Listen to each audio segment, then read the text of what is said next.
Hi there, it's John Etheridge, a cycling artist again. It's been a long time since I done a video, and one I've been meaning to do for quite some time now is to show you how to sharpen pastel pencils. Now, I've had so many requests, you just wouldn't believe, asking how you do this. Okay, now some people have different ways. I have my ways. As long as you're getting a sharp pencil, then your way is right. However, I've seen some quite scary ways, and I'm not going to say mine isn't scary, but it's quite scary in particular to the lovely ladies out there, because what you end up with a big old Stanley knife, and then you end up with, if I can find it, is a small knife as well.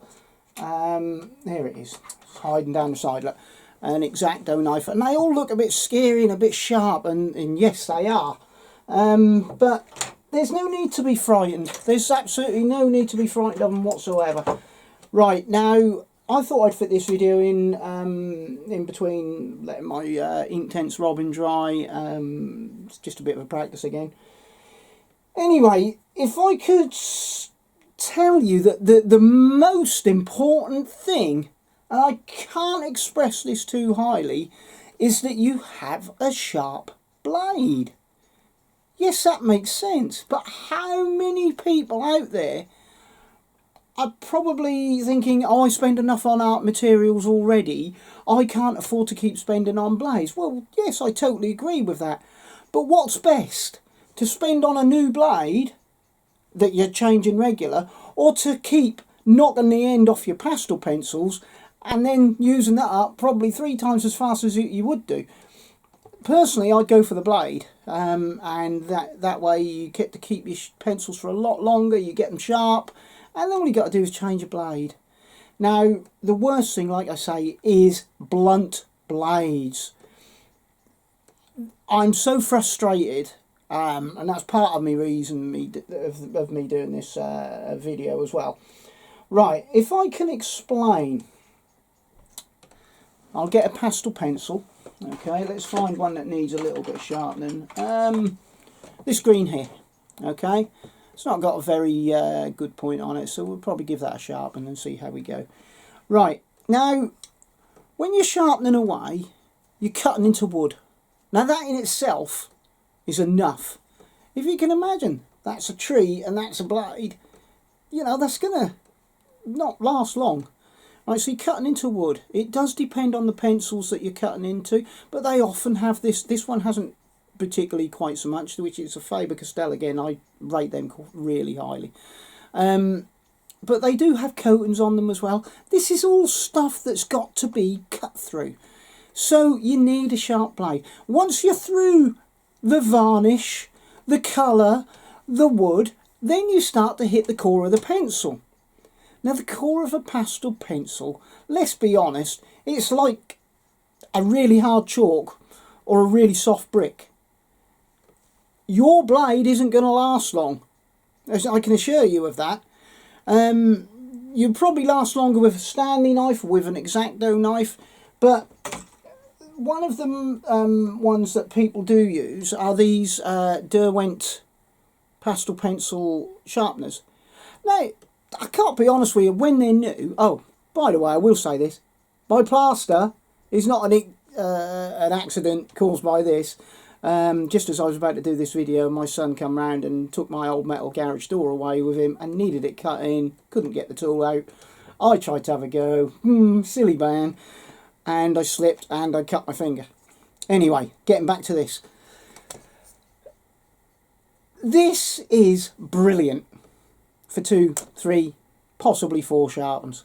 After that, you're just flogging a dead horse. However, you can buy these. These are replacement blades. Now, they are cheap. They are really cheap. I think probably 10 or 20 for about £2. And you have to unscrew the screw there and put the blade back on. Now, once you get to a point where you're kind of finding it hard to turn, you know, or not even hard to turn, it's just, you'll know. you've got to take that out and you've got to replace that blade. And you're going to go, if you're going to do it this way round, you're going to go through quite a lot of blades in just one picture, really. So, you know, that's kind of a pain in itself, really.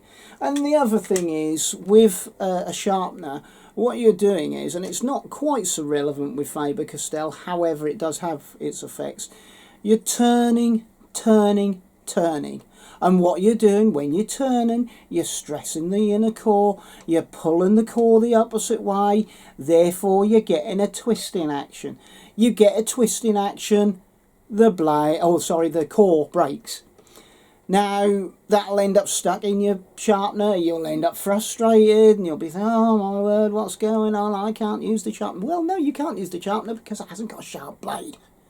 And, apart from Faber-Castell, I believe, all of the pencils will move.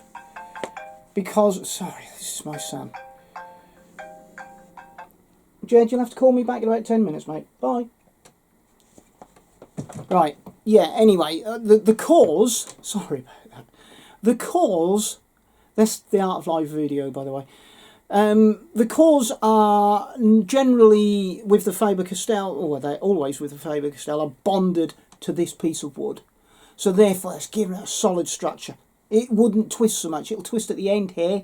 Yes, it will, and you might only end up breaking off the tip. But if you've got a Derwent pencil, for example, or another type of pencil, that core is twisting all the way up because it's not bonded to that wood. It's twisting all the way up, and it could be broke there, anywhere. It could be broke anywhere. So you're going to be sharpening, and you're not going to be understanding at that point why it keeps breaking all the way up. That's the answer. Sharp blade, bonded pencil, then you can use it. However, you can only use them a few times before they lose their usefulness. But you can buy the blades. Right, okay, what else have we got? We'll have a look. Oh, we'll have a look at this. It's another Derwent thing. Now, I love Derwent, don't get me wrong, but when things are not right, things are not right. Now, this particular manual sharpener was recommended for pastel pencils. And I bought one, and I used it on my pastel pencils, and I was overjoyed. Oh my God, I've never had such brilliant points. Once again, the problem is the blades become blunt very quickly. These are, in my opinion, no good for pastel pencils whatsoever.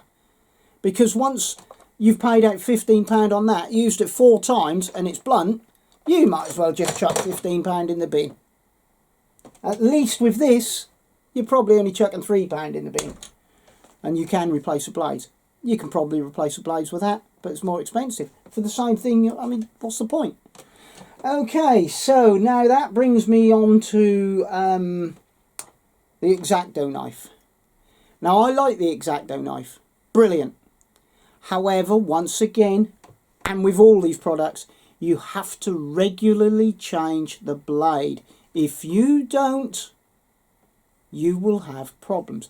And what you'll end up with is you'll be trying to sharpen it, and the more this blunts, the more it's digging into that wood, the more it digs into that wood, the harder you push, the more you're pushing down, and you will break your tips.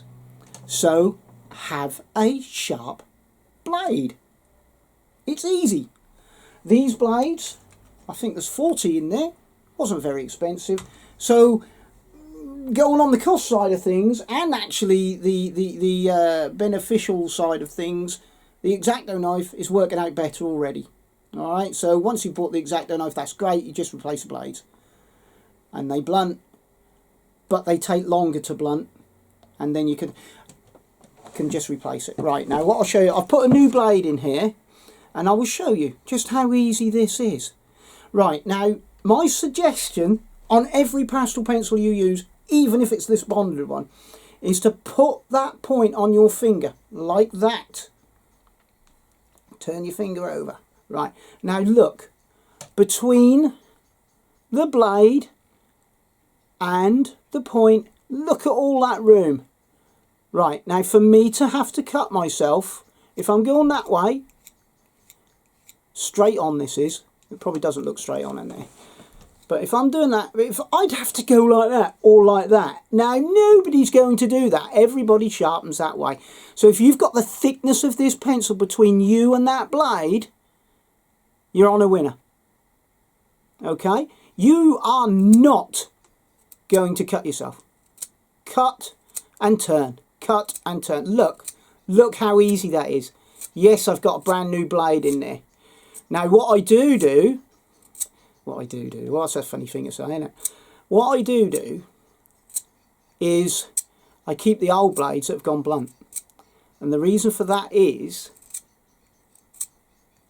because you can sharpen that, but as you'll see, if I can get it into camera shot, is that that's kind of not that sharp a point. Well, actually it was quite sharp to begin with, but usually they'd end up with a rounded point.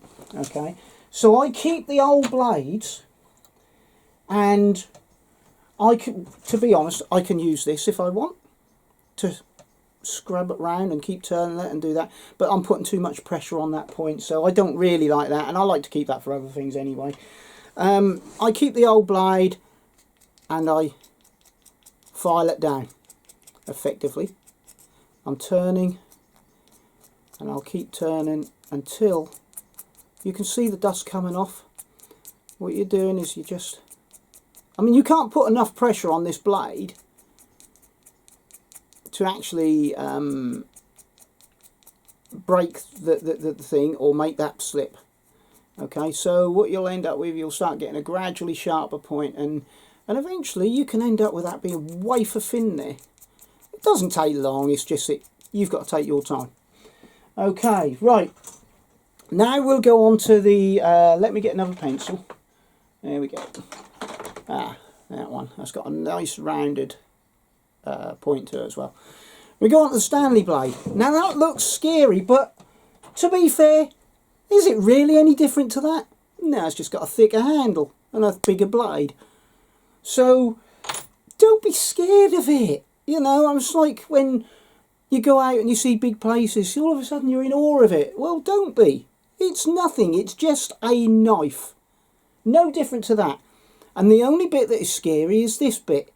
And once again, like the X-Acto knife, if you put that on there, the reason I put that on there is to protect the point. Right? It's given, when I'm sharpening and turning at the same time, I hope you can see that, I'm turning, turn, sharpen, turn, sharpen, turn, sharpen. As this core becomes more exposed, you've actually got your finger under there protecting the stress on it, because you are going to be putting some force in, particularly as this gets a bit blunter. You'll know when it's time to change, believe me, because your knife will start getting stuck, and then all of a sudden you're ending up slipping. You'll know, you will know. But once again, look at the amount of space. I'll put it close. Hopefully that's focusing. Look at all that space between me and that blade. Loads. And the only way I can cut myself is to go like that, which I'm not going to do, or like that, which I'm not going to do. Okay, so it's my son again. Aren't they a pain? 3 pains I have. Right, anyway, as you can see, you sharpen. I'm sharpening. And I'm turning now. After every sharpen, I'm turning. Okay, and I'm going to come up here so you can hopefully see it a bit better. Alright, so look, I dug into that then. Now that causes problem. That puts stress on the blade. Now you can see this is cutting through this really easily. Alright, and what you need to do is to give yourself enough blade. So what you might do is actually come up here a bit and be pulling up at the same time. Not massively, you'll do it naturally, and you will end up getting a sharper point and a longer point.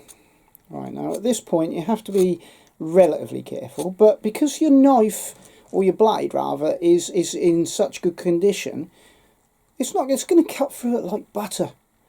Right, now already you can see I've got a really good sharp point on there. I wouldn't need to do anything more to that, and you saw how round that was before I began. And I haven't done a lot of things to it. I've not done a lot of stress to it. I've done it in a logical, methodical manner.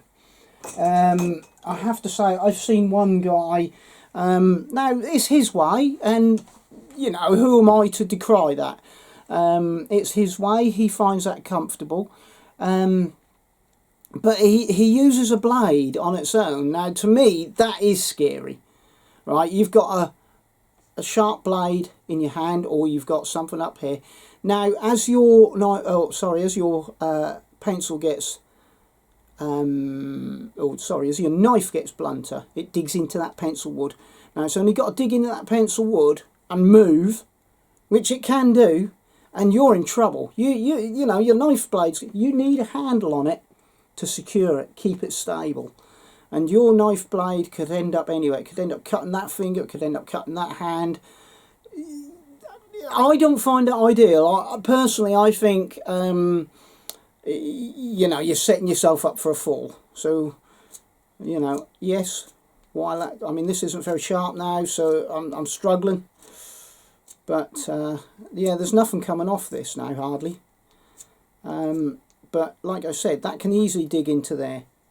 That'll hurt your hand there, or it could dig in your hand there. So, my opinion is the things that I've just told you, use. So, I hope that's of some use to everybody. Like I say, don't be scared of them. There's loads of room between you and the pencil. You and the blade. You've got a whole pencil. Look, I mean, look at the thickness of the pencil. You know, yes, it'll get a bit thinner as it goes down there. So you've got a whole thickness between you and the blade. You're protecting the core by not pushing on it too hard, by having your finger underneath there. It needs to be stable. That way it's stable through your hand as well, because it goes between your middle finger and the palm. It's stable. It's like having, in effect, in your hand, one of them Derwent things that you can buy to put that and then sharpen that like that. But this is better, in my opinion. Don't tell Derwent I said that. Anyway, I'm sure that's a very good product. Anyway, I hope that's very useful, and I'll try and get up with some more useful tips quicker in the new year. I know I've been a bit lax, I apologise for that. All sorts of things going on. I've tried to do painting as well, try to learn new techniques. So yeah, I mean, in the new year we could have some ink tints and gouache. These are all new things to me, but I'm using them, I'm having really good success with them, and I hope to bring some tips to you, and hopefully you'll have some success too. So if there's any questions whatsoever, please ask me. I'm not scary, well, not much. Get back to me and put it in the comments or whatever. You can email me, you can post direct onto Facebook. I'm always up for a chat, especially where art's concerned. And I'll try and give you my best tips. Anyway, thank you for that, and please subscribe. Bye for now.